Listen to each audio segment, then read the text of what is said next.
Welcome back guys. आज हम जिस सीरीज को शुरू करने वाले हैं इसका एमसी बहुत ही ज्यादा ओवर पावर्ड है। मतलब बहुत ही ज्यादा ओवर पावर्ड। ये दुनिया कुछ अजीब से नियमों पे चलती है और अपना एमसी उन नियमों को देख सकता है। ये तो कुछ भी नहीं, उसे सारी दुनिया के नियम पता होते हैं तो वो A rank S rank monsters के बारे में भी सब कुछ समझ जाता है। और जब तक वो इन नियमों को भंग नहीं करेगा तो ये मॉन्स्टर्स उसे कुछ नहीं करेंगे। उल्टा एमसी इन नियमों का फायदा उठा के उन मॉन्स्टर्स को कंट्रोल करता है। और साथ ही साथ अपना एमसी जिस जगह पर एक बार चला गया वो अपनी मेमोरीज के हिसाब से उस जगह पर जब चाहे तब टेलीपोर्ट भी कर सकता है। भले ही उसकी पावर बस सी रैंक की है, पर एमसी इस पावर को ऐसे कंट्रोल करता है कि लेजेंडरी मास्टर्स भी ये देख के थर थर कांपने लगते हैं। तुमने कुछ ऐसी कहानियां तो देखी होंगी जिनमें डंजन्स खुल जाते हैं, बहुत सारे लोग फिर अवेकन होने लगते हैं। इस कहानी में भी कुछ ऐसा ही है, बस यहाँ डंजन्स की जगह पर डोमेन्स हैं और इन डोमेन्स के बनने का भी अलग ही तरीका है। अचानक एक सफेद धुंध कहीं से आती है और पूरे के पूरे शहर को ही घेर लेती है और ऐसे ही वो शहर एक डोमेन बन चुका है। उसके अंदर के मिलियंस ऑफ पीपल उस डोमेन के अंदर ट्रैप हो चुके हैं। हर डोमेन के अंदर अपने ही नियम होते हैं। जो बंदा इन नियमों को फॉलो नहीं करता उससे ये डोमेन पनिश करती है और नियमों को फॉलो करते हुए इस डोमेन को क्लियर करने वालों को बहुत ही अच्छे इनाम मिलते हैं। ठीक है, चलो अब ज्यादा स्पॉयलर्स नहीं देते हैं, इतनी इन्फॉर्मेशन काफी है। और चलो अब पूरी कहानी को शुरू से शुरू करते हैं और अब कहानी को एंजॉय करो।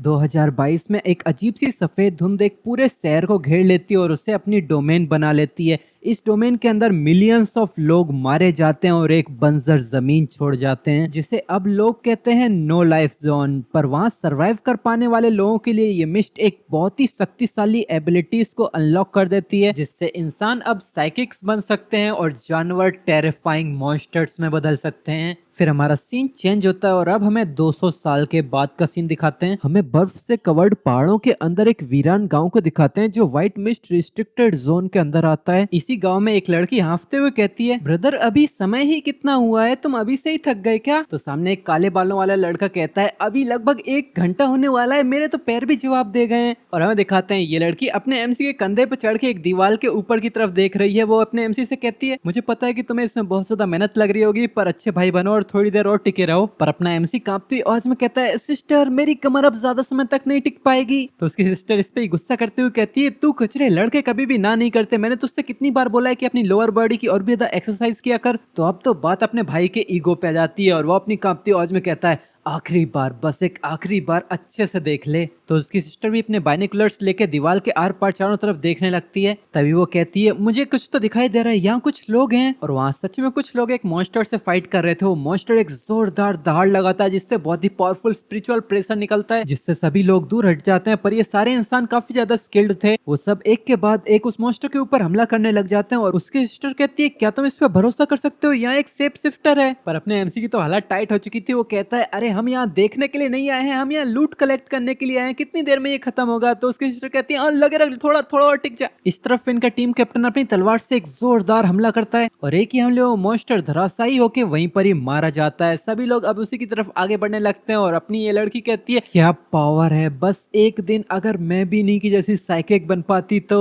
तभी उसके नीचे का सिंहासन डोलने लग जाता है और उसकी भी चीखें निकलने लगती है। अपना एमसी कहता है, अरे नहीं अब मैं नहीं रुक सकता। और दोनों के दोनों धड़ाम से नीचे गिर जाते हैं। वो लड़की तो एमसी के ऊपर ही गिरी थी पर अपना एमसी को इसकी वजह से और भी ज्यादा दर्द होने लगता है, बेचारा। तभी वो लड़की खुशी से अधमरे एमसी की तरफ उठती है और वो एकदम हंसते हंसते कहती है कि उन साइकिक्स ने आज एक बड़े मॉन्स्टर को मारा है, आज ब्रदर हम मीट खाने वाले हैं। फिर अपना सीन चेंज होता है 2 घंटे के बाद इसी व्हाइट मिस्ट के अंदर। मतलब कि अपना एमसी और उसकी बहन इसी डोमेन के अंदर ही रहते हैं जो कि एक रिस्ट्रिक्टेड एरिया है और ये एक्चुअल सिविलाइजेशन से 117 किलोमीटर दूर है। हमारे दोनों हीरो हीरोइन इसी व्हाइट मिस्ट के ईस्ट रीजन में रहते हैं। यहीं पर एक घर के अंदर एक बंदा सूप बना रहा है और हमें दिखाते हैं ये हमारी कहानी का एमसी ही है जो बड़ी ही खुशी से यहाँ सूप बना रहा है। फिर वो आराम से ये सूप एक बाउल के अंदर भरता है और अब यहाँ सभी लोग खाना खाने के लिए तैयार हैं। पर यहाँ इन दोनों के साथ साथ एक बूढ़ा सा दिखने वाला आदमी भी इन्हें ज्वाइन करता है और अपना एमसी सबसे पहले इस बूढ़े आदमी को ही खाना परोस के देता है और वो इसे खुद अपने हाथों से खाना खिलाने का कहता है। तो वो बुढ़ा कहता है, हे अभी मैं इतना भी ज्यादा बूढ़ा नहीं हुआ हूँ कि मुझे खाना खाने के लिए भी तुम्हारी जरूरत पड़े। तो अब ये लोग सब खाना खा ही रहे थे तभी लड़की अपने एमसी की तरफ देखती है जहाँ पर अपना एमसी बस वो हड्डी पे लगे हुए कुछ मीट को चाट रहा था। तो ये लड़की तुरंत गुस्से के मारे फट पड़ती है और वो चिल्लाती है, अभी हमारे पास इतना सारा मीट है कि हम कई दिनों तक खा सकते हैं, तो उसके बावजूद यहाँ हड्डियों को ही क्यों चबाता जा रहा है, ये ले ये मीट खा। तो एमसी कहता है, सिस्टर मैं तो थोड़ी सी बचत करने की कोशिश कर रहा था, क्या मैं इतना भी नहीं कर सकता? तो सिस्टर चिल्लाती है, नहीं नहीं कर सकता, अभी इतना सारा है तो इतना तो खा कम से कम। तो अब एमसी के पास कोई चारा नहीं बचता है तो वो मीट खाने ही लग जाता है और उसके बाद उसकी आंखों में कुछ तो अजीब सा ही होने लग जाता है, उसका सर चकराने लग जाता है और एमसी मनी मन सोचता है, डैम ये फिर से शुरू हो गया मेरी ये टेम्परेरी ब्लाइंडनेस। फिर हमें बताया जाता है कि 7 साल पहले एक इनविजिबल इनविजिबल बैरियर ने हमारे एमसी को, जिसका नाम है ये शुइकुई, उसे अपने अंदर ही ट्रैप कर लिया। ये invisible barrier white mist restricted zone के बिल्कुल सेंटर में है। ये इनविजिबल बैरियर 17 किलोमीटर तक की रेडियस में फैला हुआ है और मैं अभी तक इसी एरिया में सरवाइव करता आ रहा हूँ। वो अपने बचपन को याद करता है, कैसे वो लालटेन लेके आसपास घूम रहा था और अचानक ही वो यहाँ का प्रिजनर बन गया। यहाँ से बाहर निकलने के लिए उसने कई तरीके आजमाए, एक बम का धमाका, नीचे से माइनिंग भी की, यहाँ तक पूरा आसमान चीर के आगे निकलने की कोशिश की, पर मेरी सारी मेहनत बेकार गई और मैं अभी तक यहाँ पर ही ट्रैप हूँ। और ऊपर से मेरी ये टेम्परेरी ब्लाइंडनेस वाली बीमारी, ये पहले तो बहुत ही रेयरली कभी आती थी, पर अब तो ये बहुत ही ज्यादा तेजी से कभी भी आ जाती है। लगता है मैं जल्द ही इसी बीमारी की वजह से मारा जाऊंगा।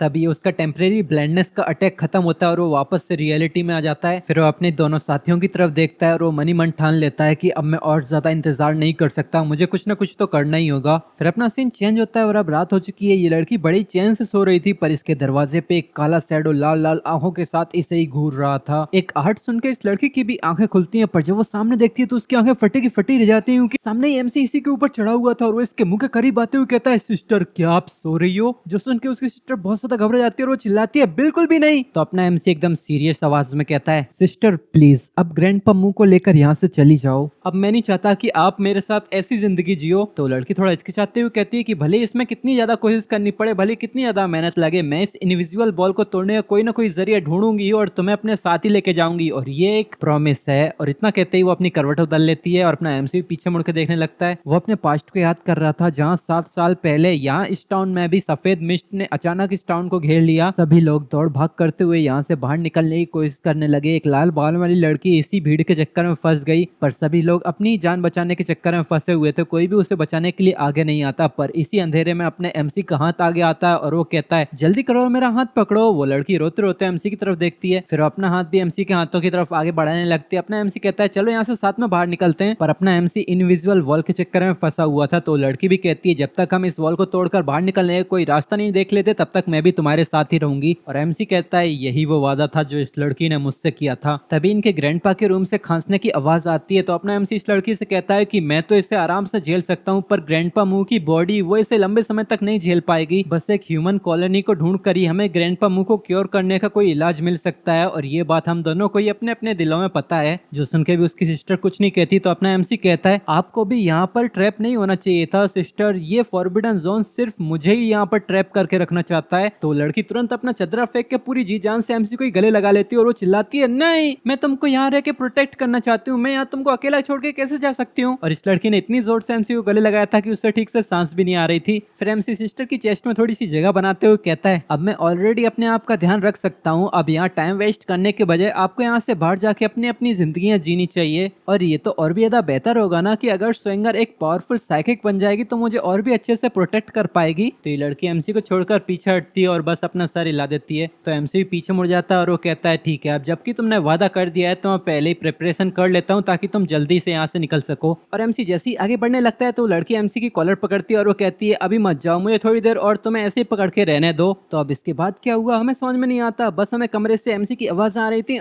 सिस्टर सिस्टर थोड़ी आराम से, मुझे सांस नहीं आ रही है, कोई बचाओ। और सामने से वो लड़की कहती है, मेरे ब्रदर की बॉडी कितनी ज्यादा गर्म है। तो अब ऐसी सुबह हो जाती है और एमसी अपने सिस्टर और ग्रैंडपा को एक गाड़ी में बैठा के आगे भेज देता है और अब बस वो उदासी से सबको बाय बाय ही करता रहता है। अंदर से ग्रैंडपा पूछता है, स्विंगर क्या हम कुछ डिलीवर करने जा रहे हैं, हम इतना सब कुछ क्यों कैरी करके रखे हैं। तो सिस्टर हिचकिचाते हुए कहती है, नहीं यहाँ बस कुछ अंदर थोड़े बहुत टूल्स हैं। पर ग्रैंडपा अपनी पूरी जिंदगी के एक्सपीरियंस की बदौलत सब कुछ समझ जाता है और वो चिल्लाता है, हे स्विंगर क्या तुम मुझसे कुछ छुपा रही हो। वो एकदम से गुस्से के मारे गाड़ी को ठोकते हुए चिल्लाता है, नहीं रुको रुको, कार रोको, हम ऐसे ही उसे अकेला छोड़ के नहीं जा सकते। पर इसके रिस्पॉन्स में स्विंगर और भी तेजी से एक्सेलरेटर दबा के आगे बढ़ने लगती है और अब ऐसे ही उसके दोनों साथी यहाँ से चले जाते हैं और एमसी यहाँ अकेला ही रह जाता है। हमें बताया जाता है कि ये व्हाइट मिस्ट रिस्ट्रिक्टेड एरिया एक मौत की जगह है जो 200 साल पहले पता नहीं कहां से आया, पर ये इतनी तेजी से बढ़ता जा रहा है कि हर साल एक न एक शहर को निगल जाता है। इसके बढ़ने का कोई पैटर्न नहीं है, इसे रोकने का कोई मेथड नहीं है और इसका ओरिजिन तो और भी ज्यादा मिस्टीरियस है। कुछ स्टडीज के द्वारा पता चला है कि इस व्हाइट मिस्ट के अंदर इंसान कुछ नियमों द्वारा बांध लिए जाते हैं। बदकिस्मती से बिल्कुल एक्यूरेटली उन नियमों का पता लगाना लगभग नामुमकिन के बराबर है। पिछले 200 साल से कड़ी मेहनत करते हुए हमारे एंसेस्टर्स ने एक रूल बुक को बनाया है जिसके अंदर इन डोमेन्स के नियमों के बारे में लिखा गया है, मॉन्स्टर्स के बारे में लिखा गया है, उनकी हैबिट्स के बारे में लिखा गया है, पर ये रूल बुक भी फ्लॉड है, मतलब कंप्लीट नहीं है। पर ये इन्फॉर्मेशन पिछले 200 साल से हमारे एंसेस्टर्स की पूरी मेहनत का फल है। इसके बावजूद जो बंदा भी इन व्हाइट मिस्ट जोन के अंदर इंटर करने की हिम्मत करता है, उसे सारी उम्मीदों को साइड रख के हमेशा अपनी मौत के लिए तैयार रहना होता है। और अब अपना एमसी भी इसके लिए तैयार है। वो भी पूरे जोश के साथ कहता है 7 साल से मैं यहाँ फंसा हुआ हूँ। अब या तो मैं यहाँ से बाहर निकलने का कोई ना कोई जरिया ढूंढूंगा ही, या फिर हमेशा हमेशा के लिए यहीं पर रहूंगा। पर इस बार वो अच्छे से सब कुछ एक्सप्लोर करना चाहता है और वो व्हाइट मिस्ट जोन के अंदर अब और भी अंदर जाने लगता है। और थोड़ी देर अंदर चलते चलते वो अलग ही जगह पे पहुंच जाता है, जहाँ सामने से कुछ अजीब सा ही रास्ता दिख रहा था। सामने बहुत जोर की लाइट चमकती और एकदम से उसका पूरा शरीर अंदर की तरफ ही खींचा चला जाने लगता है। ऐसा लग रहा था कि सामने एक अलग ही डोमेन है जो चारों तरफ से सब कुछ अपनी ही ओर खींच रही है। फिर हमें आगे उसी डायमेंशन का सीन दिखाते हैं, जहाँ पर हमारा एमसी खिंचा चला गया है, जो देखने में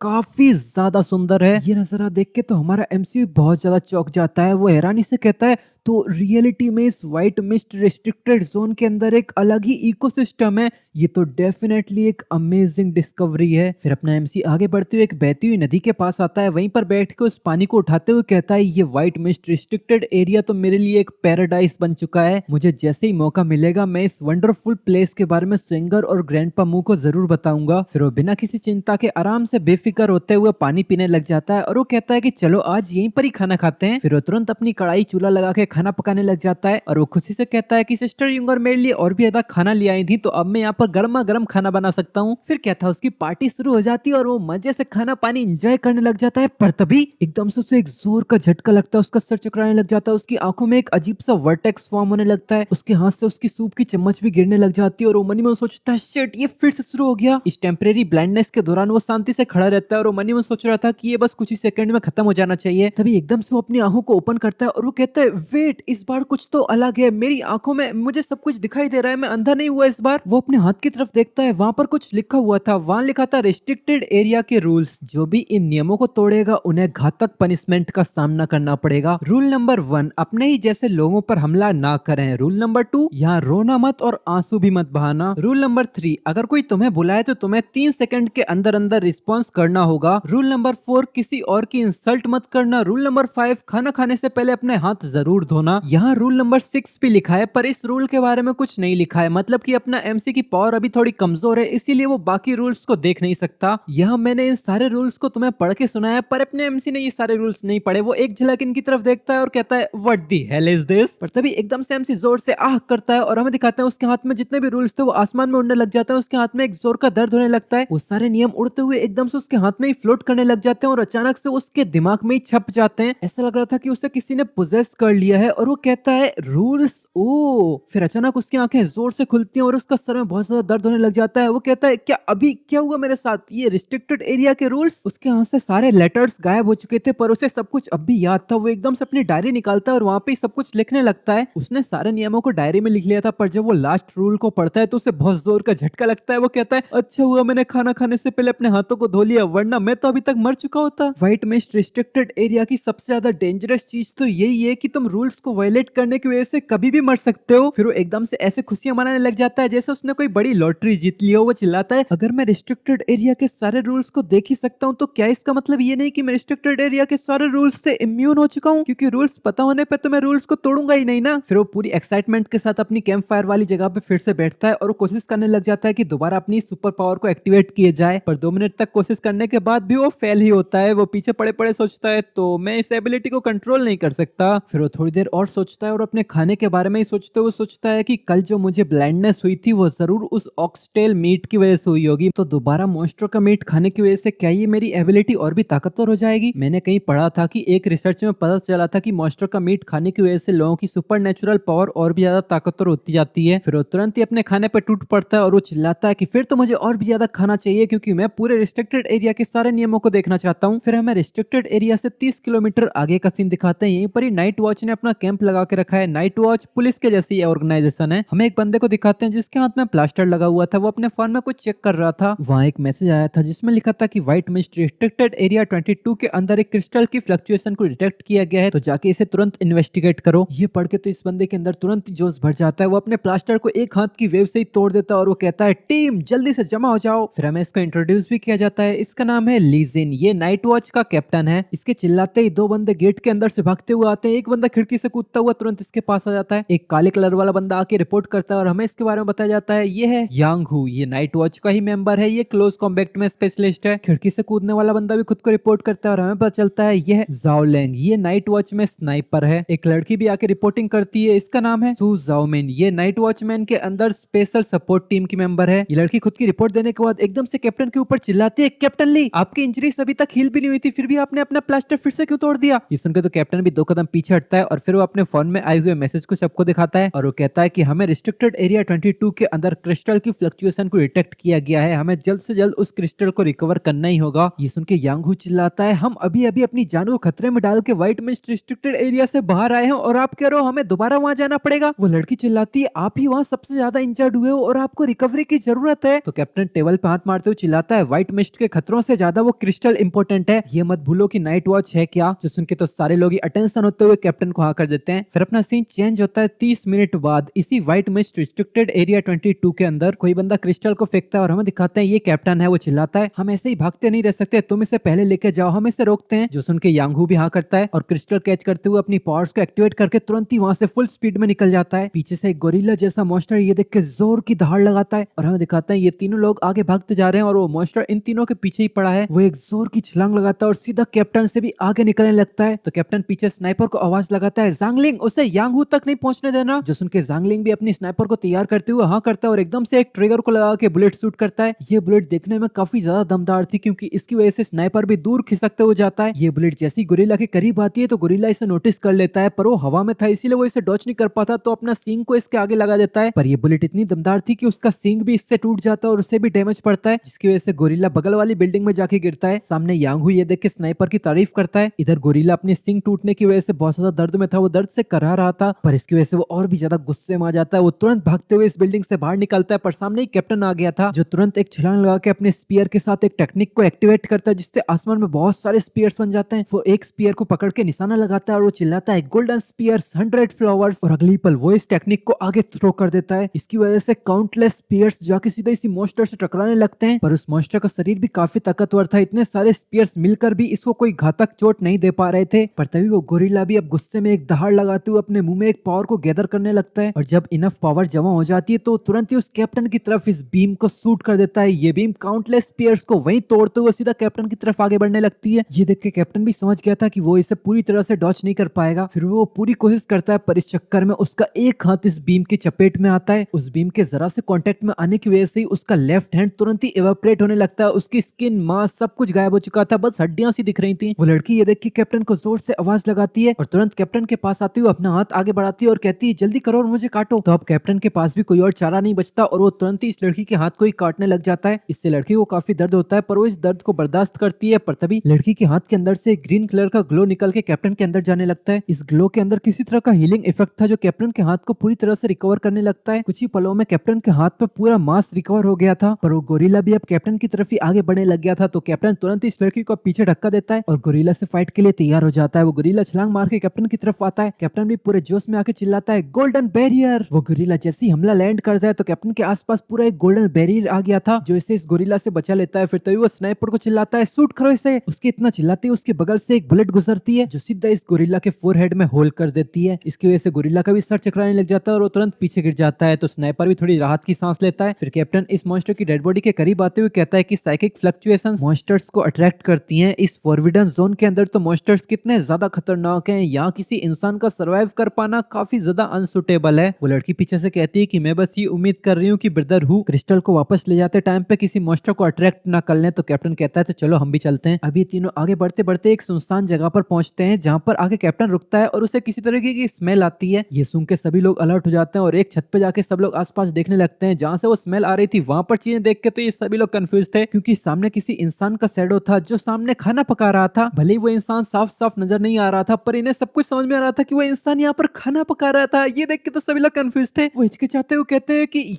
ये बंदा रिस्ट्रिक्टेड एरिया के अंदर हॉट पॉट खा रहा है और कोई इस पे नजर रख रहा है। इस सबसे अनजान अपना एमसी अब भी आराम से अपनी वेकेशन एंजॉय कर रहा था अपने सो कोल्ड पैराडाइज के अंदर। ये अब भी खाना एंजॉय कर ही रहा था, तभी एक बंदा पीछे से इसकी तरफ एक स्पीयर पॉइंट करता है और कहता है हे। एमसी जब पीछे मुड़ के देखता है तो सामने ही एक टीम खड़ी थी और इनका कैप्टन कहता है अपना नाम और आइडेंटिटी बताओ। ये देख के तो उसकी फटकी चौसठ हो जाती है। वो तुरंत अपने हाथ ऊपर करते हुए कहता है ये स्वीकी मैं तो एकदम नॉर्मल पर्सन हूँ शायद। तो कैप्टन पूछता है शायद? जो भी इंसान रिस्ट्रिक्टेड व्हाइट मिस्ट के एरिया में होता है वो ज्यादातर तो डेंजरस क्रिमिनल्स ही होते हैं जिनके पास वापस कहीं जाने के लिए कोई जगह नहीं होती। जाओमी में एक डिटेक्टर निकालो। तो मिंग भी अपनी गन जैसा कुछ डिटेक्टर निकालती है और सीधा एमसी की तरफ पॉइंट करते हुए चेक करती है और चेक करते हुए बताती है कि इसमें कोई क्रिमिनल रिकॉर्ड नहीं है और कोई आइडेंटिटी इंफॉर्मेशन भी नहीं है। इसकी साइकिक फ्लक्चुएशन भी बहुत ही ज्यादा कम है, अंदाजे से ई रैंक से भी नीचे।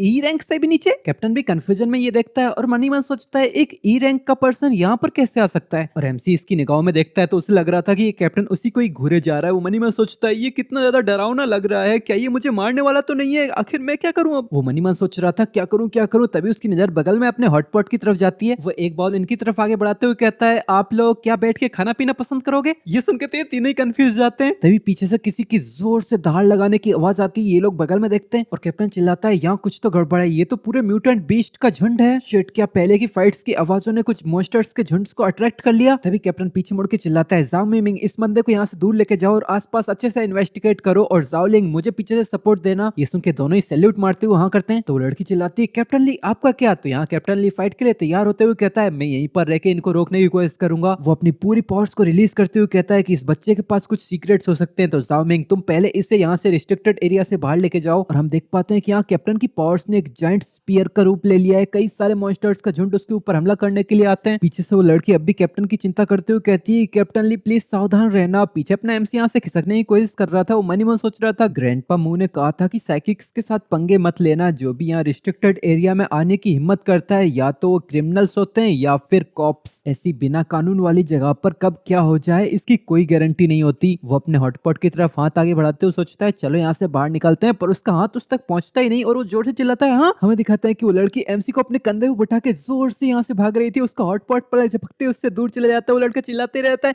नहीं मुझे नीचे उतारो मेरा हॉटपॉट। तो लड़की इस पे चिल्लाती है चुपचाप सीधा रहे, जो सुन के एमसी की भी बोलती बंद हो जाती है और वो मनी मन सोचता है साइकिक्स अंदर से ही ऑर्डिनरी पीपल से कई ज्यादा स्ट्रांग होते हैं। भले ही ड्रैगन किंगडम और पूरी की पूरी अलायंस ने ये नियम बनाया है कि साइकिक्स ऑर्डिनरी लोगों को हार्म नहीं कर सकते, पर ये सुपीरियोरिटी वाली फीलिंग जिससे तुम ऑर्डिनरी पीपल से किसी खिलौने की तरह खेल सकते हो, ये बस कानून के एक नियम से ही खत्म नहीं हो जाती। सिस्टर स्विंगर और मैं जब भी खाने की तलाश में जाते तब हमें कोई पावर्स वाले इंसान दिखाई देते तो हम तुरंत ही अपना रास्ता बदल के दूर वाला रास्ता चुन लेते, भले ही इसमें तुम्हें कितना ही ज्यादा समय लग जाए। इस तरह के डेंजरस एरिया में कोई सनकी आदमी किसी और को मार के चुपचाप वहां से चल के निकल जाए तो ये कोई अनयूजुअल बात नहीं है। यहाँ ये लड़की फुल स्पीड में यहाँ से भागते हुए जा रही थी। वो एक ही छलांग पे सीधा छत पर कूद जाती है जिससे एमसी को बहुत ही जोर का झटका लगता है। वो चिल्लाता है नहीं मेरी कमर। उसका सर चकराने लग गया था, उसके मुंह से फोम बाहर आने लग जाती है और वो अपनी कांपती आवाज में कहता है सिस्टर मैं कह रहा हूँ मेरा पोस्चर बिल्कुल भी ठीक नहीं है, ऐसे तो तुम मेरी कमर तोड़ ही दोगी। तो लड़की सीधा एमसी को उछाल के उल्टा पकड़ लेती है और कहती है कि अब बकवास करना बंद कर, अगर तू ऐसे ही बोलता रहा तो मैं बस तुझे ऐसे ही फेंक दूंगी। पर तभी एमसी पीछे मुड़ के देखता है और सामने कुछ देख कर बहुत ज्यादा हैरान हो जाता है क्योंकि उसके सामने एक बहुत ही जायंट गोल्डन कलर का स्टैचू था और वो कहता है ये गोल्डन स्टैचू क्या ये पुराने वाले साइकिक अंकल है? तो लड़की भी पीछे मुड़ के कहती है हाँ ये हमारे कैप्टन ली है। इधर वो गोल्डन स्टैचू फुल फॉर्म में अपना स्पीयर घुमाता है जिससे दर्जनों मॉन्स्टर्स दूर जाके गिरते हैं। इस गोल्डन स्टैचू का एक एक स्विंग दर्जनों मॉन्स्टर्स को फेंकता जा रहा था और इधर अपना एमसी इस कॉम्बैक्ट पावर को देखते हुए सोचता है मैंने पहले कई सारे सुपरनेचुरल पावर्स वाले लोगों को देखा है, पर ये मेरा भी पहली बार है जब मैंने इतनी टेरिफाइंग कॉम्बैक्ट पावर वाले किसी पर्सन को देखा हो। तो लड़की एकदम स्ट्रेट टोन में कहती है कि हम ऑर्डिनरी साइकिक्स नहीं है, हम नाइट वॉच हैं। तो अपना एमसी चिल्लाता है क्या नाइट वॉच? तो तुम लोग लेजेंडरी नाइट वॉच से हो? अब ये लोग भागते भागते व्हाइट मिस्ट रिस्ट्रिक्टेड एरिया के बॉर्डर के पास आ गए हैं। अपना एमसी दांत पीसते हुए सोचता है ओ नो मुझे तो पता ही नहीं चला कि हम almost white mist restricted area के बाहर ही निकलने वाले हैं। वो लड़की अब भी कुछ ही छलांगों में बिल्डिंग्स को टापते हुए सीधा बाहर निकलने की कोशिश कर रही थी और अपना एमसी चिल्लाते हुए मन में सोचता है शिट वो इनविजिबल बॉल तो ज्यादा दूर भी नहीं है, अब अगर मैं इस स्पीड से उससे टकराया तो मेरी हड्डियों का भी चूरा बन जाएगा। फिर वो इस लड़की से कहता है सिस्टर अब तो पीछे से ऑलमोस्ट कोई साउंड भी नहीं आ रहा है, तो क्या आप थोड़ा सा रुक के आराम करना चाहोगी? तो ये लड़की कहती है एब्सोल्युटली नॉट, मतलब बिल्कुल नहीं। तो एमसी चिल्लाता है मैं बीमार हूँ, अगर मैं इस ब्रिज के बॉर्डर को क्रॉस करता हूँ तो मैं डेफिनेटली मारा जाऊंगा प्लीज। फिर वो तुरंत ही समझ जाता है कि ये सब कुछ यूजलेस है। उस ली नाम के कैप्टन ने इसे ऑर्डर दिया है तो इस लड़की को जरूर वो कंप्लीट करना ही होगा। यही तो नाइट वॉचमैन के नियम है। पर तभी एमसी को एक आइडिया आता है और वो कहता है 1 मिनट, वो नियम अगर मैं ध्यान से याद करूं तो तभी एमसी एक अजीब सी जगह पर पहुंच जाता है जहाँ पर कुछ शब्द लिखे थे, रूल नंबर 63, इनविजिबल वॉल को सिर्फ अनदेखे रास्ते से ही तोड़ा जा सकता है। इसके तुरंत बाद वो अपनी आंखें खोलता है और मनी में सोचता है इनविजिबल वॉल, हाँ यहाँ से बाहर निकलने का भी एक नियम है, पर ये इनविजिबल तरीका ये क्या चीज है, आखिर इसका क्या मतलब है, मेरे पास तो इसके बारे में कोई क्लू नहीं है। अब वो लोग इस दीवार के करीब आ गए, ये देख के एमसी अपने दांत पीसने लगता है। पर तभी उसे एक आइडिया आता है, अरे मैं भी तो कितना बेवकूफ हूँ, इनविजिबल तरीका इसका मतलब तो नेचुरली यही होता है कि ऐसा कुछ जो दिखाई ही नहीं देता। और अपने एमसी जैसे ही आंखें बंद करके फोकस करता है तो उससे किसी दीवार को तोड़ने की फीलिंग आती है और वो मन में सोचता है हाँ इनविजिबल वे का मतलब अपनी आंखें बंद करो और जोर से टकराओ। एमसी इस वॉल से टकराया था जिसकी वजह से इस लड़की का भी बैलेंस बिगड़ने लग जाता है, उससे भी कंफ्यूजन होने लग जाती है। पर तभी लड़खड़ाते लड़खड़ाते वो लड़की भी जमीन पे गिर जाती है और अपना एमसी दूर फिकाता है। पर अब भी वो कंफ्यूजन में था, वो धीरे धीरे से उठता है और आसपास देखता है, वो धीरे धीरे से खड़ा होता है और आसपास देखते हुए मनी मन सोचता है ये गार्डन, ये प्लेस, इससे मैं 7 साल से घूरता आ रहा हूँ, हर बार इस तक पहुंचने की कोशिश करता हूँ पर एक भी बार सक्सेसफुल नहीं हुआ, पर अब फाइनली मैं उस नर्क से बाहर आ गया। और फुल एक्साइटमेंट में खुशियां मनाते हुए जोर से चिल्लाता है अब मैं आजाद हूँ। तो अब चैप्टर नंबर 4 की शुरुआत होती है। अपना एमसी उस ट्रैप से बाहर आ चुका है और अब हमारा सीन चेंज होता है। हमें एक शानदार सी बिल्डिंग को दिखाते हैं जहाँ पर अपने एमसी को अब ले जाया गया है। यहाँ पर ही कोई पूछता है कि तुम्हारा नाम क्या है, तो एमसी बताता है ये शिकुई। वो पूछता है कि आईडी बताओ, तो अपना एमसी पूछता है कि आईडी होता क्या है, आखिर वो बेचारा तो बचपन से ही व्हाइट वेस्ट में ही फंसा हुआ है तो उसे क्या पता ये गवर्नमेंट डॉक्यूमेंट्स होते क्या है। तो सामने वाला इसे इग्नोर करते हुए पूछता है कि तुम्हारी उम्र क्या है, तो अपना एमसी बताता है 17। जेंडर बताओ, तो अपना एमसी इसमें थोड़ा हेजिटेट करते हुए कहता है आम मेल। फिर ये बंदा पूछता है कि आखिर तुम उस समय पे उस रिस्ट्रिक्टेड एरिया में कर क्या रहे थे, तो सीक्वी बड़े इनोसेंट लुक के साथ कहता है क्या आपने देखा नहीं, मैं वहाँ पर हॉटपॉट खा रहा था, मैं आपको भी एक बाइट दे रहा था पर जब आप लोग आए तब तो मैं खुद भी नहीं खा पाया और अब तो मैंने अपना पतीला भी खो दिया। तो सामने वाला अपनी रिपोर्ट रख के इसे बताता है कि व्हाइट मिस्ट रिस्ट्रिक्टेड एरिया इतना ज्यादा डेंजरस है कि कोई ऑर्डिनरी पर्सन वहाँ पर जाए तो वहाँ उसके मरने का चांस 99.96% है, क्या तुम्हें ये पता है। तो सीक्वी अपनी नजरें घुमाते हुए कहता है ऑफ कोर्स मुझे पता है, मैं वहाँ पर मरने ही तो गया था। जो सुन के ये बंदा गुस्से में आ जाता है और इसके करीब आते हुए कहता है मरने गया था, मैं तुझे एक एडवाइस देता हूँ कि नाइट वॉच के साथ मजाक मत करना। जो सुन के सीक्वी के पसीने छूटने लगते हैं। पर तभी वो लड़की अपने घायल कैप्टन को सहारा देते हुए अंदर ले आती है जिससे इन दोनों का भी ध्यान इन दोनों की तरफ जाता है। फिर ये स्नाइपर वाला बंदा कैप्टन के पास जाके पूछता है कैप्टन आपकी हालत कैसी है, तो यहाँ कैप्टन बताता है हाँ मैं मरने वाला नहीं हूँ, चिंता मत करो। पीछे सीक्वी भी कैप्टन की ये हालत देखता है और वो मनी मन सोचता है कि ये वही बंदा है जो गोल्डन वॉर गॉड में ट्रांसफॉर्म होकर दर्जनों मॉन्स्टर्स से अकेले ही फाइट कर रहा था। इसके बारे में सोचते सोचते फिर वो ठान लेता है कि वो इन लोगों को सच बताएगा। फिर इधर इनका कैप्टन एमसी की रिपोर्ट पढ़ते हुए उससे पूछता है कि तुम एक ऑर्डिनरी पर्सन हो, फिर तुम रिस्ट्रिक्टेड एरिया में क्यों गए और वहां पर 7 साल तक रह रहे थे। तो एमसी भी इरिटेशन भरी अंदाज में कहता है मैं खुद भी वहां से बाहर निकलना चाहता था पर वहां पर एक इनविजिबल वॉल थी जो मुझे बाहर ही नहीं निकलने दे रही थी। तो कैप्टन पूछता है एक इनविजिबल वॉल, इसके बारे में तो मैं पहली बार सुन रहा हूँ। तो एमसी अपनी ट्रेजिक स्टोरी इसको बताना शुरू करता है और वो कहता है कि अगर हम इनविजिबल वॉल के बारे में बताएं तो ये सब कुछ शुरू हुआ था 7 साल पहले। फिर अपना सीन चेंज होकर 1 घंटे के बाद दिखाया जाता है। अपना एमसी ने उसकी पूरी सैड स्टोरी इन सबको बता दी थी और ये लड़की एमसी की ये स्टोरी सुन के रोने ही लग जाती है और वो कहती है तुम्हारी स्टोरी तो सच में बहुत ज्यादा इमोशनल है, मुझे तो सुन के ही तुम्हारे ऊपर दया आ रही है। पीछे वो लड़की रो रही थी पर यहाँ कैप्टन अब भी सीरियस टोन में कहता है तो तुमने बोला कि तुम्हारी आंखों में किसी तरह का स्पेशल विजन दिखाई दे रहा था। अगर ऐसा है तो ये हमारे साइकिक फ्लक्चुएशन डिटेक्टर में एक स्ट्रेंथ वैल्यू के तौर पे डिटेक्ट नहीं होगा, तो हो सकता है कि तुम्हारी एबिलिटी की रेटिंग ई रैंक ना हो। फिर कैप्टन स्नाइपर से कहता है कि इसके आई विजन का टेस्ट करो। जो सुन के स्नाइपर अपने कपड़ों के अंदर से एक चाकू निकालता है और कहता है कि इसे ध्यान से देखना। तो एमसी भी इसे देखने लगता है और इधर स्नाइपर काफी तेज अंदाज में काफी सारे स्लेसेस मारने लग जाता है और कुछ ही सेकंड के बाद वो अपना चाकू बंद करते हुए पूछता है कितने स्लेसेस हुए, तो अपना एमसी बताता है 67 स्लेसेस। तो कैप्टन अपनी रिपोर्ट में लिखता है सुपर पावर है इनहेंस विजन और डायनामिक विजन, एटलीस्ट ये सी रैंक की तो है। ठीक है, तो अब इसे नोवो के पास भेज दो ताकि वो इसके पावर का टेस्ट करे और देखो कहीं इसमें कोई परेशानी तो नहीं है, अगर कोई परेशानी हो तो इसे अरेस्ट करो और इसकी अंतड़ियां बाहर निकाल के देखो इसमें क्या चल रहा है। जो सुन के एमसी की फटने लगती है और एकदम से वो चीखते चिल्लाते हुए रेसिस्ट करने लगता है पर वो लड़की फिर भी इसको घसीटते हुए ले जाती है टेस्ट के लिए। फिर इधर ये स्नाइपर अपने कैप्टन से पूछता है कैप्टन क्या आपको इसकी बातों पर भरोसा हो रहा है। इधर कैप्टन अब भी एमसी की रिपोर्ट पढ़ रहा है और वो पढ़ते पढ़ते ही बताता है कि भले ये एग्जैक्टली सब कुछ सच नहीं बोल रहा है पर ये कोई बुरा पर्सन पर्सन भी नहीं लगता। फिर अपना सीन चेंज होता है, हमें एक बहुत ही सुंदर स्टनिंग ब्यूटी को दिखाया जाता है। ये ब्यूटी चलते चलते एमसी के पास आती है, वहीं पर ही एमसी को कहीं पर बांध के रखा है और वो लड़की कहती है वाह ये तो कितना क्यूट लिटिल ब्रदर है। फिर वो प्यार से एमसी के मुंह पे हाथ फेरने लगती है, पर इससे एमसी के पसीने छूटने लगते हैं और वो पीछे हटने की कोशिश करने लगता है। पर इधर ये बंदी कहती है मैं नोवो हूँ और मैं इस कैंप के अंदर मेडिकल चेकअप्स कराने की इंचार्ज हूँ, तो मुझे बस सिस्टर नोवो बुलाना। तो सीकू भी कांपती आवाज में कहता है हेलो। तो अब नोवो दीवार पे लगे एक चार्ट की तरफ इशारा करते हुए कहती है कि अब मैं तुम्हारे विजन का टेस्ट लूंगी, ठीक है। ये सुन के शिकुई सोचता है क्या एक विजन टेस्ट, ये चीजें मैंने रिस्ट्रिक्टेड एरिया के रूइंस के अंदर देखी तो थी और ये मेरी आंखों के लिए तो ओवरकिल है। चलो तो फिर मैं अपनी इन आंखों के कोई और फंक्शंस ढूंढने की कोशिश करता हूँ। फिर अपनी पावर्स को एक्टिवेट करके तुरंत अपनी आंखें खोलता है और जैसे ही वो अपने फोकस इस चार्ट के ऊपर करता है, इससे उसका विजन जूम होने लगता है और वो जूम होते होते एक लेटर के ऊपर आता है और सीधा इस लेटर को पार करते हुए वॉल के अंदर का मटेरियल ही देखने लगता है और एकदम से उसका विजन इतना जूम इन होने लग जाता है कि वो दीवार के आर पार ही देखने लगता है। वो सोच रहा था कि मेरी आंखों की हेल्प से मैं किसी के आर पार भी देख सकता हूँ, पर वहाँ दीवार के सामने वही लड़की खड़ी थी जिसके पास हीलिंग एबिलिटी है और शिकुई की एबिलिटी की वजह से उसे वो सब भी देखने लगता है जो उसे नहीं देखना चाहिए। पर ये देख के एमसी को ज्यादा कुछ फील नहीं आता। इधर नोवो कहती है कि जरा इधर देखो ये पैटर्न किस तरफ देख रहा है, और अपना एमसी इधर सोच रहा था अगर मैं चीजों के आर पार देख सकता हूँ तो शायद मैं लोगों के। फिर जो तुम सोच रहे हो वही एमसी भी करता है, वो अपनी एबिलिटी का इस्तेमाल सीधा नोवो के ऊपर करता है। फिर सामने देख के उससे जो फील आता है उससे तो उसकी नाक सीधा फव्वारे में ट्रांसफॉर्म हो जाती है और वो चिल्लाता है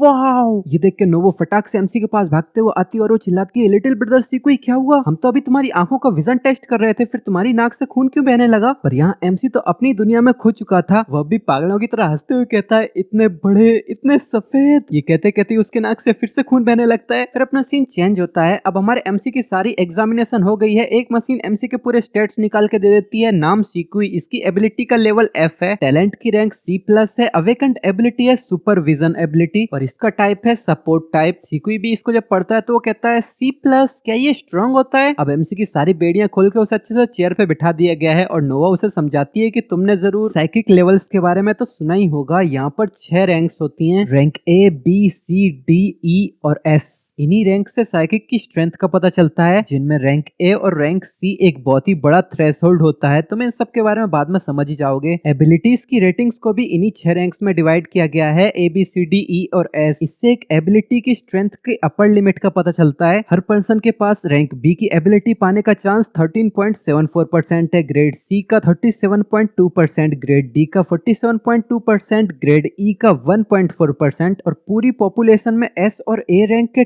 टैलेंट्स तो यहाँ पर सिर्फ 1% से भी कम है। ऐसी रेयर रैंक्स वाले पर्सन जब भी इस दुनिया में आएंगे वो डेफिनेटली एक सिविलाइजेशन के की टारगेट्स बन जाएंगे कल्टीवेशन के लिए। और फाइनली यहाँ पर एक सुपर ह्यूमन के पास रफली 4 तरह की पावर्स होती हैं। 12.33% लोगों के पास होती है फैंटम बीस्ट की पावर, 2.42% लोगों के पास होती है मिस्टिक पावर और 0.08% लोगों के पास होती है एलिमेंटल पावर। और अब अगर तुम अपनी सी रैंक की पावर पे ध्यान दो तो ये 4th टाइप में आती है, और अगर तुम ध्यान से देखो तो ये पावर उतनी भी बुरी नहीं है। एबिलिटीज की रैंकिंग में ये एक ठीक ठाक एबिलिटी है। ये सुन के एमसी समझ जाता है और वो कहता है ओह तो अब मैं एक्स्ट्रा चीजें इसीलिए देख पा रहा हूँ क्योंकि मेरे पास सी रैंक की एबिलिटी है। फिर नोवो फुल एटीट्यूड में इसके पीछे से गुजरती है और इसके पीठ पे हाथ रखते हुए कहती है कि बस ध्यान रखना, अगर तुम अगली बार किसी और पर्सन के ऊपर अपनी पावर्स का इस्तेमाल करो तो हो सकता है कि वो पर्सन तुम्हें सेंस कर ले। एग्जाम्पल के लिए जब तुमने अपनी पेनिट्रेशन पावर का इस्तेमाल मेरे ऊपर किया था। ये सुन के एमसी एकदम से घबरा जाता है और वो अपनी कांपती आवाज में कहता है अरे अरे नहीं वो सॉरी, मैं अब बस अपनी इस स्किल को यूज करने में थोड़ा अनस्किल्ड हूँ। तभी नोवा इसके कंधे पे हाथ रखते हुए कहती है कि पर तुम्हारा टैलेंट एक रेयर सपोर्ट टाइप है, अगर तुम साइकिक एकेडमी में इनरोल करते हो तो यहाँ अच्छा खासा चांस है कि तुम्हें फ्री ट्यूशन मिल जाए। पर ये सुन के अब एमसी एकदम सरप्राइज हो चुका है और वो मनी मन सोचता है कि मैंने सुना है कि ये साइकिक एकेडमी स्पेशली साइकिक्स को ही ट्रेन करने के लिए बनी है। ऐसा भी कहा जा सकता है कि इस ड्रैगन किंगडम के सबसे बेस्ट रिसोर्सेस और पावरफुल इंस्ट्रक्टर्स वहीं पर ही जमा हैं। एक बार अगर तुम वहां से ग्रेजुएट कर जाते हो तो तुम इजीली नाइट वॉच को ज्वाइन कर सकते हो। हाँ, पर साइकिक एकेडमी में हर कोई एडमिटेड नहीं हो सकता। पूरी कंट्री के अवेकंड लोगों में से भी ज्यादा हर साल सिर्फ 1/3 अवेकंड लोग ही इसके अंदर एंटर कर सकते हैं। फिर वो एकदम से पूरे जोश में अपनी चेयर पे खड़ा होता है और वो मनी मन सोच रहा था कि जब मैं बच्चा था तब मैं ये सपने देखा करता था कि मैं साइकिक एकेडमी में एनरोल करूं, पावरफुल साइकिक बनूं और इवन नाइट वॉच में भी एंटर करूं। शिकुई को ऐसे एकदम से खड़ा होता देख के नोवा भी सरप्राइज हो जाती है है, पर यहाँ सीकुई इससे कहता है क्या मैं सच में वहाँ एंटर कर सकता हूँ? पर तभी हमारा सीन चेंज हो जाता है और हमें पता नहीं चलता कि नोवा ने इससे क्या बोला। अब यहाँ नोवा इसको एक सर्टिफिकेट देती है और कहती है वेल अब तुम एक सर्टिफाइड और सेफ साइकिक हो और अब तुम पूरी शहर में भी आराम से घूम फिर सकते हो, बस अब तुम रिस्ट्रिक्टेड एरिया में बिल्कुल वापस जाने की कोशिश मत करना। तो अपना एमसीबी इससे सर्टिफिकेट लेता है और ये देखते हुए कहता है क्या अब मैं फ्री हूँ? तो क्या इसका मतलब अब मुझे अपने फेफड़े फड़वाने की जरूरत नहीं पड़ेगी और तुम लोग मेरे पास कोई एक्सपेरिमेंट वगैरह नहीं करने वाले? जो सुन के नोआ हंसते हंसते बैठ जाती है और वो कहती है कि उस लीसन की बातों पर ध्यान मत दो, पूरे कैंप में बस वही एक ऐसा है जो ऐसे ही बच्चों को बुद्धू बनाता रहता है। जनरली एक बार अगर तुमने अपनी सुपर पावर की इंफॉर्मेशन रजिस्टर करवा ली तो सब कुछ ठीक हो जाता है, अब तुम जो चाहो वो कर सकते हो और किसी को तुमसे कुछ फर्क नहीं पड़ेगा। ये सुन के एमसी कहता है ये तो बहुत बढ़िया हुआ, अब यहाँ सबसे इम्पोर्टेंट चीज है सिस्टर स्विंगर और ग्रैंडपा मू को ढूंढना और उन्हें ये बताना कि मैंने अपनी पावर्स को अवेकन कर लिया है और मैं उस पिंजरे से भी बाहर आ चुका हूँ। तभी अपना सीन चेंज होकर एमसी की सिस्टर स्विंगर की तरफ ही आ जाता है। हमें 8 घंटे के बाद का सीन दिखाते हैं। यहाँ ग्रैंडपा मू और स्विंगर एक ही जगह पर बैठ के थोड़ा आराम कर रहे हैं। दोनों ही सीकुई से अलग होने के चक्कर में बहुत ज्यादा उदास हैं। यहाँ ग्रैंडपा मू सीकुई से अलग होने का कारण खुद को ही समझ रहे हैं और खुद को ही उसकी वजह से कोसे जा रहे हैं, पर स्विंगर ग्रैंडपा मू को बताती है कि सीकुई को ऐसा लगता है कि यहाँ रिस्ट्रिक्टेड एरिया के अंदर ही इस इनविजुअल वर्ल्ड से बाहर निकलने का तरीका होगा, हम इसमें वैसे भी उसकी कुछ मदद नहीं कर सकते, इसीलिए बेहतर होगा हम अलग अलग ही अपने अपने टास्क को कंप्लीट करें। तो ग्रैंडपा मू पूछता है तो क्या मैं कभी सीकुई को दोबारा भविष्य में देख पाऊंगा? जिसपे स्विंगर बताती है हाँ यही तो मैंने सीकुई को वादा किया है, मैं एक बहुत ही पावरफुल साइकिक बनूंगी, फिर आपको लेके मैं वापस वहीं पर ही चलूंगी। ये लोग अब भी ये उदासी भरी बातें किए ही जा रहे थे, पर तभी सामने की बिल्डिंग में एक जोरदार धमाका होता है जिसकी वजह से ये दोनों भी उस तरफ देखते हैं और वहां पर हमें दिखाते हैं एक बहुत ही बड़ा मॉन्स्टर्स का झुंड सीधा ही भागते हुए इन्हीं की तरफ आ रहा था। तो ये दोनों ही हड़बड़ाते हुए तुरंत ही अपनी कार का गेट ओपन करते हैं और कार चालू करके सीधे यहाँ से भागने लगते हैं। यहाँ पर ये राइनोस का झुंड अब सीधा इन्हीं दोनों की कार के पीछे ही पड़ चुका है। ग्रैंडपा मू पीछे कार का दरवाजा खोल के कुछ खाने पीने के रिसोर्सेज को नीचे फेंकता जा रहा है ताकि ये राइनोस इससे डिस्ट्रैक्ट हो सके और इनकी स्पीड थोड़ी सी स्लो हो जाए। ये टेक्निक एक पल को काम भी आती है क्योंकि राइनोस अपने सर से फुटबॉल की तरह इन रिसोर्सेज को साइड करने लगते हैं, पर थोड़ी देर में इनके सारे रिसोर्सेज खत्म हो जाते हैं। तो ग्रैंडपा चिल्लाता है कि अब हमारे पास फेंकने के लिए कुछ भी नहीं बचा है। तो स्विंगर चिल्लाती है कि जल्दी से दरवाजा बंद करो। तो ग्रैंडपा मू दरवाजे की तरफ हाथ आगे बढ़ाता है, पर यहाँ पर एक पावरफुल सा राइनो एक छलांग मारते हुए सीधा ग्रैंडपा मू को ही खत्म करने के लिए आगे आता है और अगले ही पल वो राइनो सीधा ग्रैंडपा मू के सामने ही आ चुका था। तभी हमें पीछे कुछ बिल्डिंग से किसी को छलांग मारते हुए आगे आता हुआ दिखाते हैं और हमें दिखाते हैं एक फिगर किसी इंसान के जैसा लग रहा है। वो राइनो जैसे ही ग्रैंडपा मू को हमला करने ही वाला था तभी यहाँ पर एक पावरफुल सा हट्टा इंसान सीधा आके राइनो को एक जोरदार पंच मारता है जिससे राइनो भी दूर जाके गिरता है और तुरंत ही ये इंसान जैसा फिगर छलांग मार के सीधा ही दरवाजे के अंदर आके कार में गिरता है, जिसकी वजह से ये ग्रैंडपा भी बहुत हैरान हो जाता है। पर ये बंदा एकदम से चिल्लाता है स्पीड और तेज करो, रुकना मत यहाँ पर। और हमें दिखाते हैं ये बंदा वही कैप्टन लीसिंग वाली टीम का ही है। ये देखने से काफी इंजर्ड लग रहा है। अब ग्रैंडपा मू कार का दरवाजा लगा देते हैं और यहाँ पर इनका कैप्टन राइनो दूर जाके गिरता है। इसकी वजह से यहाँ बाकी सारे राइनोस उस एक राइनो को देखने के लिए वहीं पर ही रुक जाते हैं और इधर ये बंदा काफी जोर से खांस रहा था। तो ग्रैंडपा मू कहता है यंग मैन तुम तो बहुत ही बुरी तरह से घायल हो, तुम्हें इमीडिएटली फर्स्ट एड की जरूरत है। तो सामने स्विंगर कहती है कि ग्रैंडपा हमें पहले ये जानना चाहिए कि ये बंदा है कौन। तो ये बंदा कहता है कि तुम ये छोटे मोटे इश्यूज को डिस्कस करने के लिए कुछ ज्यादा ही जल्दबाजी कर रहे हो क्योंकि ये खतरा अभी टला नहीं है। तभी कुछ पावरफुल से पंजे इस कार की खिड़की को टकराते हैं जिसकी वजह से वो खिड़की वहीं पर ही चकनाचूर हो जाती है, जिससे सभी लोग जोर से चिल्लाने लगते हैं। हमें दिखाते हैं ये पंजे किसी पक्षी के थे जो अब उड़ के किसी पेड़ पे बैठ चुकी है। पीछे से वही वॉरियर वाला बंदा कार के पीछे का गेट को ओपन करता है और इस चील जैसी दिखने वाले पंछी को गालियां देता है, जिसकी वजह से ये पंछी भी उड़ते हुए तुरंत ही इसके ऊपर हमला करने के लिए टूट पड़ता है। वो जोर से चीख लगाते हुए उसी की तरफ झपट्टा मारने के लिए आता है। तो ये बंदा पॉकेट में हाथ डालते हुए स्विंगर से कहता है बच्चे मैं इसे ब्लॉक करूंगा और तुम आगे की तरफ ड्राइविंग करते रहो और हम थोड़ी देर में टाउन के पास पहुंच जाएंगे और ये ले लो, इसे तुम्हें मिलिट्री तक पहुंचाना है। जो सुन के यहाँ स्विंगर कहती है क्या आप मिलिट्री सोल्जर हो क्या? और हमें दिखाते हैं इस बंदे ने अपनी पॉकेट से क्रिस्टल को निकाल के स्विंगर की तरफ बढ़ाया था और वो तुरंत ही इसको उचका के सीधे स्विंगर की तरफ ही फेंक देता है, जिसकी वजह से स्विंगर एकदम से हैरान हो जाती है क्योंकि उसे कार में एक बहुत ही जोर का झटका भी फील हो रहा था। और हमें दिखाते हैं ये चील सीधा एक जोरदार डाइव मारते हुए इसी कार की तरफ ही टूट पड़ा था और इसके मैसिव साइज की वजह से ये कार भी डोल रही थी। उस चील ने अपने दोनों पंजों से कार को पकड़ लिया था और अपनी चोंच से उस वॉरियर को दबोच लिया था, पर ये वॉरियर भी अपने पावर्स को अपने हाथ में जमा कर रहा था। फिर वो एकदम से एक जोर का घूंसा सीधा इस चील के मुंह पे रख देता है जिससे इस चील की भी चीखें निकल जाती हैं। फिर क्या था वो अपने दोनों हाथों में पावर्स को जमा करते हुए धह घूंसा करके इस पंछी को पीटने लगता है और वो चिल्लाता है दफा हो जा इस कार से कमीने, और इन मुक्कों की वजह से इसे दूर जाना ही पड़ता है। फिर ये बंदा यहाँ कार से कूदने के लिए आगे बढ़ने लगता है और वो कहता है कि भले ही हम लोग यहाँ पहली बार मिले हैं पर मैं ये भरोसा करता हूँ कि तुम लोग मेरे भरोसे के लायक हो, प्लीज मुझसे ये वादा करो कि तुम लोग इस क्रिस्टल को डिलीवर जरूर करोगे, मैं कोई फालतू मौत नहीं मरना चाहता। पर पीछे स्विंगर कुछ वादा कर पाते उससे पहले ये बंदा तुरंत ही कार से छलांग लगा देता है। पीछे ग्रैंडपा इसको चिल्लाते ही रहता है। फिर वो पीछे मुड़ के कहता है, स्विंगर क्या हम इसे ऐसे ही छोड़ के जाने वाले हैं? तो यहाँ स्विंगर कहती है, हम वैसे भी यहाँ कुछ नहीं कर सकते, हम वही करते हैं जैसा वो कह रहा है। फिर वो उसी क्रिस्टल की तरफ हाथ आगे बढ़ाती है और कहती है कि आखिर ये क्रिस्टल क्या चीज है जिसके लिए अपनी जान को भी दांव पे लगाने को तैयार हो गया। स्विंगर जैसे ही उस क्रिस्टल को छूती है उसके अंदर से जोरदार लाइट चमकती है और काफी सारी ग्रीन कलर की पावर सीधे ही स्विंगर के अंदर ही जाने लगती है। स्विंगर ये देख के काफी ज्यादा कंफ्यूज जाती है। ये पावर इतनी ज्यादा थी कि ये अपने आसपास के एनवायरनमेंट को भी इफेक्ट करने लगती है। यहाँ पर इनकी कार की स्पीड भी स्लो हो गई थी इसकी वजह से। और तो और इस पावर की वजह से जोरदार शॉकवेव्स रिलीज होती हैं, जो शॉकवेव सीधा जाके यहाँ चील और इस वॉरियर की फाइट के पास ही जाती हैं और ये वॉरियर भी इन शॉकवेव्स को फील करता है, पर वो कुछ कर पाता उससे पहले ये शॉकवेव सीधा इन दोनों से टकराते हैं, जिसकी वजह से ये दोनों ही दूर जाके गिरते हैं और हमें दिखाते हैं वो चील अगले ही पल दुम दबा के भाग जाता है, जिसकी वजह से ये वॉरियर भी राहत की सांस लेता है। पर फिर वो कंफ्यूजन में कहता है, हाँ आखिर यहाँ हुआ क्या? पर सामने कुछ धुएं के अंदर ग्रीन फॉग देख के ये और भी ज्यादा कंफ्यूज होने लगता है। पर अगले ही पल वो बहुत ज्यादा हैरान हो जाता है और वो कहता है, क्या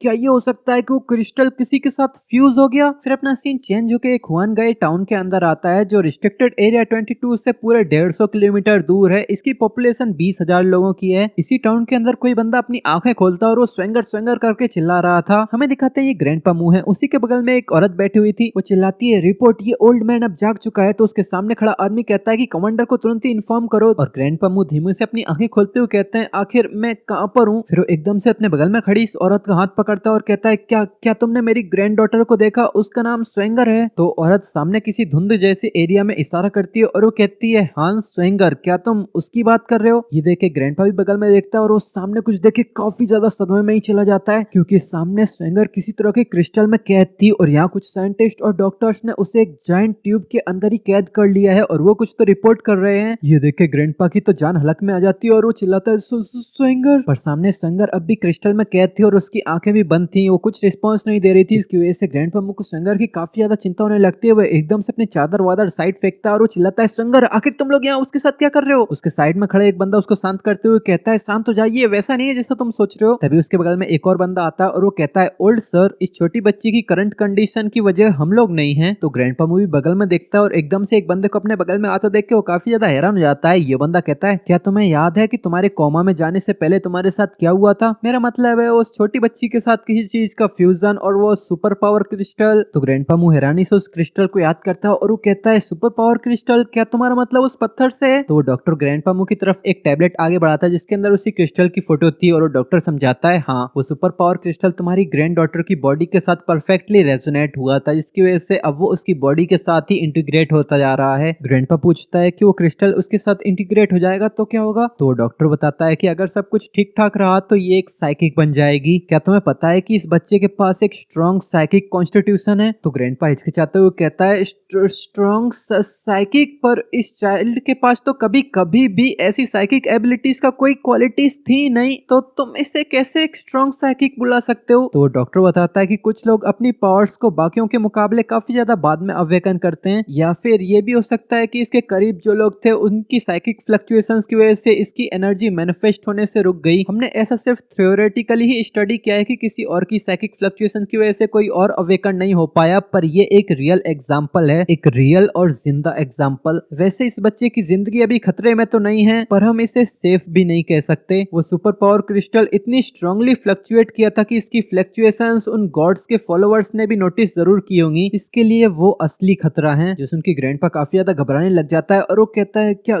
गॉड फॉलोअर्स? तो डॉक्टर बताता है कि ये गॉड फॉलोअर्स एक टेररिस्ट का ग्रुप है जिसके अंदर काफी सारे अवेकन पावर्स वाले लोग जमा हैं। इनके ग्रुप का हर एक बंदा बहुत बड़ा क्रिमिनल है। ये लोग मानते हैं कि मोर्टल्स अपनी सुपर पावर्स को हायर डायमेंशनल गॉड्स के फ्रेगमेंट्स के द्वारा अवेकन करते हैं, और ये व्हाइट मिस्ट फॉरबिडन जोन का बनना ये सिग्नल है कि किंगडम ऑफ गॉड अब ह्यूमन वर्ल्ड में आने वाली है। ये लोग दशकों से कमजोर इंसानों को खत्म करके पुरानी सिविलाइजेशंस को एलिमिनेट करने की कोशिश कर रहे हैं, ताकि ये व्हाइट मिस्ट फॉरबिडन एरिया पूरे ब्लू स्टार को एक ही बार में निगल जाए। इन लोगों के अकॉर्डिंग बस पावरफुल साइकिक्स जिनके पास गॉड का फ्रेगमेंट है वही किंगडम ऑफ गॉड्स के अंदर रहने के लायक हैं। चूंकि हमारे पास साइकिक फ्लक्चुएशंस को छुपाने का कोई जरिया नहीं है, तो वो फॉलोअर ऑफ गॉड्स इसे ढूंढकर इसे अपनी कल्ट का अपोस्टल बनाने की कोशिश करेंगे। तो ग्रैंडपा कहता है, इस सब के लिए मेरी ग्रैंड डॉटर स्वेंगर तो कभी राजी नहीं होगी। तो डॉक्टर कहता है, किसे पता, अगर ये लड़की उनका अपोस्टल बनने के लिए राजी ना भी हुई तो वो लोग इसे मार जरूर देंगे, और इन केस अगर ये कन्वर्ट हो भी गई तो नाइट वॉच को इसे जरूर मारना होगा। वो अब सिचुएशन काफी तेजी से बदलती जा रही है। तभी अपना सीन चेंज होता है, हमें किसी शहर को दिखाते हैं जिसके ऊपर काफी सारे पंछी मंडरा रहे हैं और हमें एक बंदे को दिखाते हैं जो हुडी पहन के काफी ज्यादा सस्पिशियस लग रहा है और ये कहता है मैंने उस लड़की को ढूंढ लिया। फिर वो किसी को फोन करते हुए कहता है उसे यहाँ पर लेकर आओ रेवन, अगर तुम ये कर लेते हो तो 9th अपोस्टल की सीट तुम्हारी होगी। तो सामने से कोई बंदा अपनी जुबान बाहर निकालते हुए कहता है alright.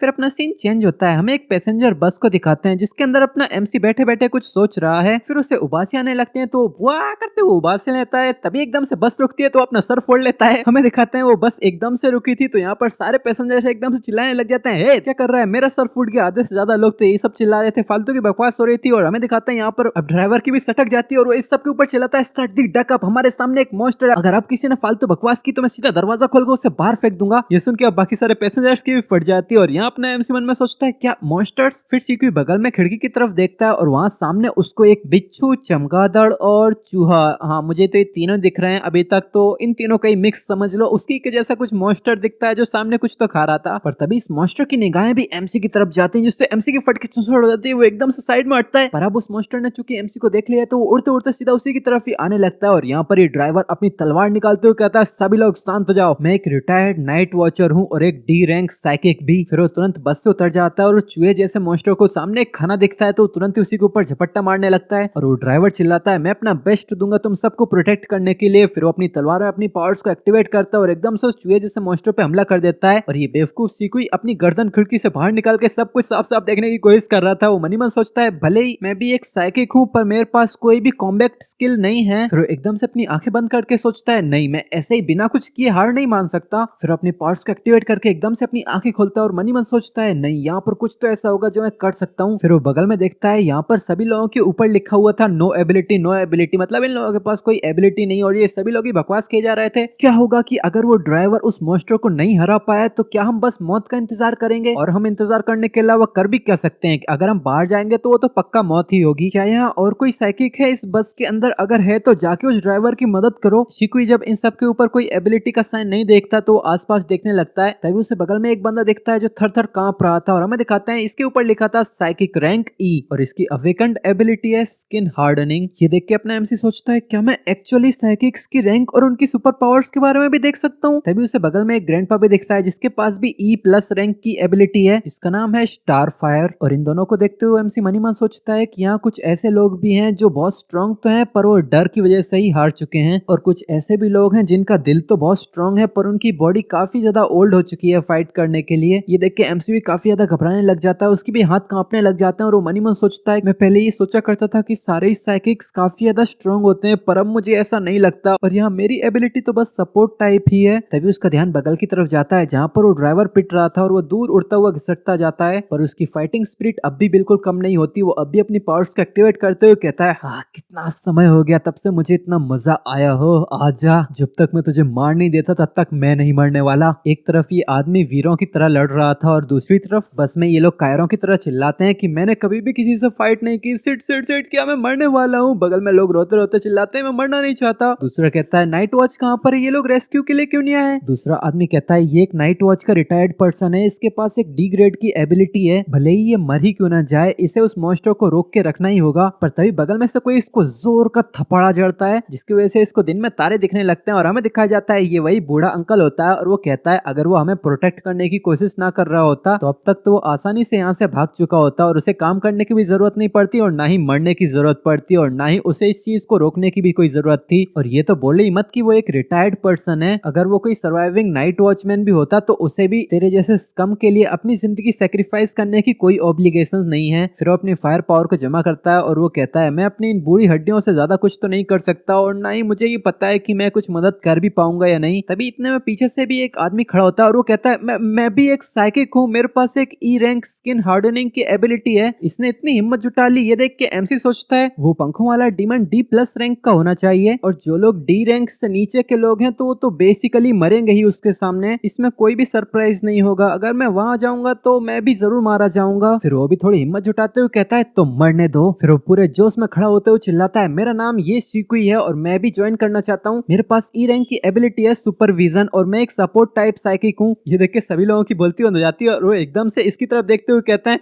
E rank support type. पर इससे एमसी को फर्क नहीं पड़ता और भी ज्यादा जोश जमाते हुए कहता है support type psychic specially intelligence gathering और सुपरविजन में ही स्पेशलाइज्ड होते हैं। हम हेड ऑन कॉम्बैट में तो कुछ मदद नहीं कर पाएंगे, पर जब तक मैं सही प्लेस पे हूँ तब तक मैं तुम्हारी मदद कर सकता हूँ। चलो साथ में चलते हैं। फिर हमें सामने दिखाते हैं वो चूहे जैसा डीमन अपनी टेल से हमला करता है और वो हमला इसके ऊपर लैंड भी हो जाता है, पर ये ड्राइवर भी हार नहीं मानता और वो भी अपनी तलवार घुमाते हुए इसके ऊपर भी 2 हमले कर देता है। सामने वो ड्राइवर उसकी पूंछ से लगे उस घाव के ऊपर हाथ रख के ही बैठा था, तभी पीछे से वो तीनों बस से बाहर आ जाते हैं और अपना सीक्वी कहता है अंकल हमें आपकी मदद करने दीजिए, चलो इस पंखों वाले डीमन को साथ मिलकर मारते हैं। पर इसकी वजह से वो ड्राइवर इरिटेट हो जाता है और वो इन सब के ऊपर चिल्लाता है साथ में मारते हैं मेरा पिछवाड़ा, मैं उसकी लास्ट मूव की वजह से बस मरने ही वाला था, मेरे पास टाइम नहीं है तुम लोगों का ध्यान रखने के लिए। तो सीक्वी आगे बढ़ते हुए चिल्लाता है अंकल ली हमारे पास इस सब की बातचीत करने के लिए कोई टाइम नहीं है, उस विंग डीमन की पूंछ जहरीली है, इस घाव को ठीक करने के लिए आपके पास बस 3 मिनट है, 3 मिनट के बाद ये पॉइजन आपके पूरे शरीर में फैल जाएगा। जो सुन के ड्राइवर भी सरप्राइज होते हुए कहता है क्या तुमने क्या बोला? तो सीक्वी पूरे कॉन्फिडेंस में कहता है मैं एक्स्ट्रा इन्फॉर्मेशन देख सकता हूँ, ये मेरी एबिलिटी है। वेल इसी के साथ ये एपिसोड खत्म हो जाता है। इसका नेक्स्ट एपिसोड भी जल्दी आएगा। अगर वीडियो पसंद आए तो वीडियो को लाइक कर देना और इसको हाइप भी कर देना। कमेंट में बताना कि तुम लोगों को कौन सा पार्ट सबसे बेस्ट लगा और हम मिलते हैं तुमसे नेक्स्ट एपिसोड, तब तक के लिए